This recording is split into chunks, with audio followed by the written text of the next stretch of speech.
Wow! কত সুন্দর করে হেঁটে যাচ্ছে আমাদের বাজরিকা পাখিটা খাওয়ার জন্যে। আর দেখেন আমাদের পাইনঅ্যাপল কনিউরের পালক জন্মেছে। আলহামদুলিল্লাহ। আর আমাদের ২ টা ব্লু কনিউরের জন্ম হয়েছে। আসসালামু আলাইকুম। আশা করি সবাই খুব ভালো আছেন। এরপর আমরা দেখতে পাচ্ছি আমাদের পর্যবেক্ষক সাজিদ, সে অনেক সুন্দর করে পাখিগুলোকে পর্যবেক্ষণ করছে এবং এগুলোকে ধরছেন। তো আমরা একটা পাখির রিং নাম্বার চেক করার জন্য পাখিটিকে ধরেছি এবং আমাদের পর্যবেক্ষক সাজিদ সেই রিং নাম্বারটা অত্যন্ত তীক্ষ্ণতার সাথে রিং নাম্বারটা দেখছে। তারপর এটাকে খাঁচায় ভরলো, ঝুড়িতে ভরলো।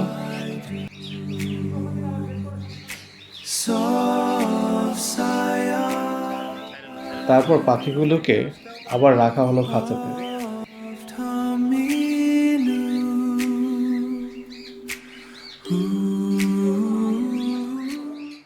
এর কিছুক্ষণ পরেই আমাদের মুশফিক বিজয়দার কাছ থেকে পরামর্শ নেওয়ার জন্য আসলো।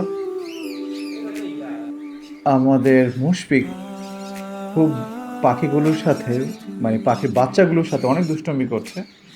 এখানে প্রায় আমাদের ৫টা পাখির বাচ্চা আছে এই ব্রুডার মেশিনে।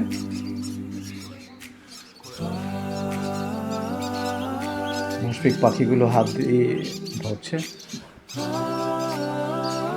বাচ্চাগুলো দেখতে যে কি সুন্দর, মানে ভাষায় প্রকাশ করা যাচ্ছে না। ওয়াও!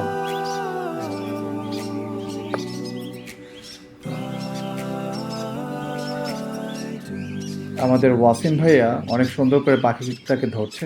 এটা হচ্ছে ব্লু কনিয়রের বাচ্চা।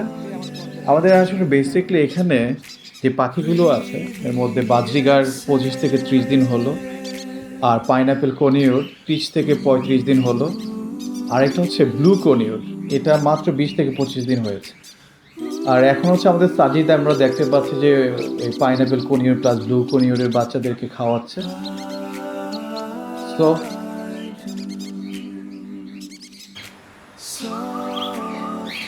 দেখেন কত সুন্দর করে আবার যাচ্ছে পাখিটা। ওয়াও! বাজরিকাটগুলো আসলে দেখতে অনেক কিউট হয়। সো অবশেষে সবাই ভালো থাকবেন, সাথে থাকবেন। ধন্যবাদ।